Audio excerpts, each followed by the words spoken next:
Honourable member from Leeds Grenville, Thousand Islands and Vito Lakes.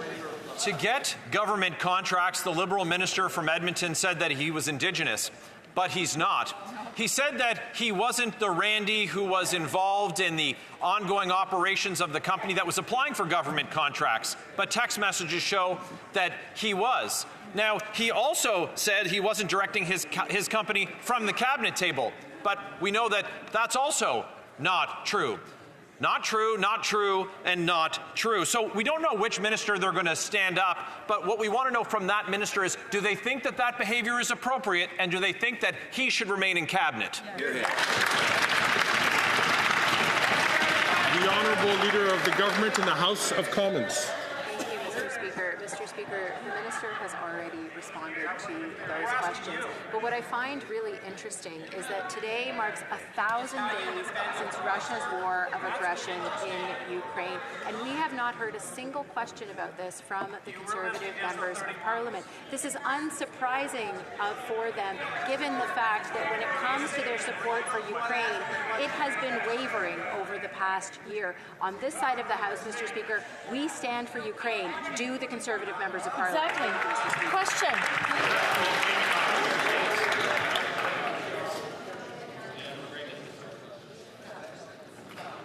The Honourable member from Leeds Grenville, Thousand Islands and Vito Lakes. Well, I'm glad that the minister showed up for work, but she must have been late enough to not hear our statement where we expressed, of course, our support for Ukraine. But let's focus on the facts. The facts are that their cabinet colleague is involved with cocaine traffickers.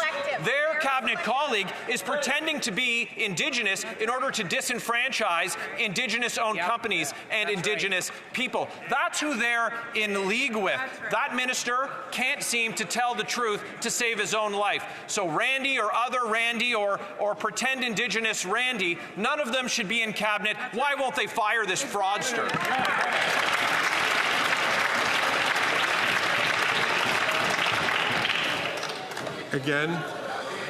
Again, for the second day in a row, I'm going to ask the Honourable member from Leeds Grenville to, the very last part of his question, using language which just can't pass in this place. The Honourable member, will he just simply withdraw that question, and then we can move on? Withdraw that word, and then we could just simply move on. The word fraudster is withdrawn. I thank the Honourable member. The Honourable Leader of the Government of the House of Commons. Thank you, Mr. Speaker. Well, I guess the member opposite wasn't paying attention to my answer, because I said we were halfway through question period and I had yet to hear a question from the members opposite about the war of aggression by Russia on Ukraine. And Mr. Speaker, let's look at the facts. This time last year, they were holding up and voting against the Canada-Ukraine Free Trade Agreement, an agreement that Ukraine had asked us for as an ally. Mr. Speaker, when it comes to meaningful action, they do everything they can to hold back support from Ukraine, and we're seeing that today too. Thank you, Mr. Speaker. I'm going to ask the Honourable member from Battle River Crowfoot, please, to not take the floor when not recognized by the chair. The Honourable member from Haliburton, Kawartha Lakes, Peterborough. Brock. Speaker, reports continue to reveal one false statement after another about the employment minister's claim of Indigenous heritage. The fact he is still in cabinet has laid bare the reality that truth and reconciliation mean nothing to Liberals. We found out today the company co-owned by the minister, GHI, is in fact green-lit to bid on government contracts. Wow. This is the same company that falsely claimed to be wholly Indigenous-owned while inventing this fictional other Randy and sharing a mailbox with an alleged cocaine smuggler. Will the Prime Minister just end the charade and fire the minister?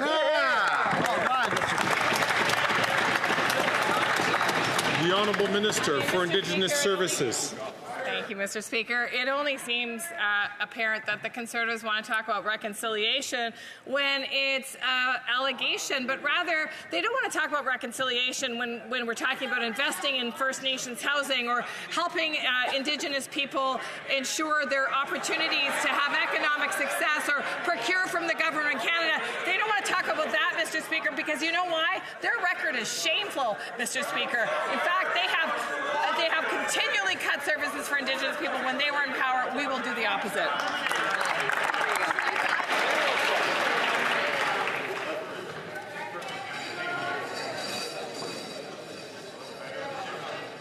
The honourable member from Sherwood Park, Fort Saskatchewan. Mr. Speaker, during committee and just now, the Minister of Indigenous Services refused to defend her colleague, the pretend-indigenous Minister of Employment. The Minister of Employment pretended to be Indigenous so that his company could steal contracts from Indigenous communities and businesses. While the Prime Minister continues to be the defender of the pretender, even his cabinet colleagues are losing face.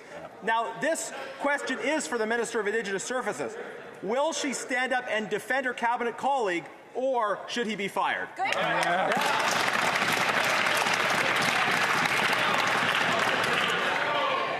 The Honourable Minister for Indigenous Services. You know, Mr. Speaker, just moments ago I was speaking with the National Chief about the shenanigans that are happening at 9-9 Committee as the Conservatives attempt to undermine the study of the water legislation that so many First Nations have poured their heart and soul into, Mr. Speaker, preventing it from actually getting to this place and hopefully eventually to Senate. They talk about standing up for First Nations people, but when they have the chance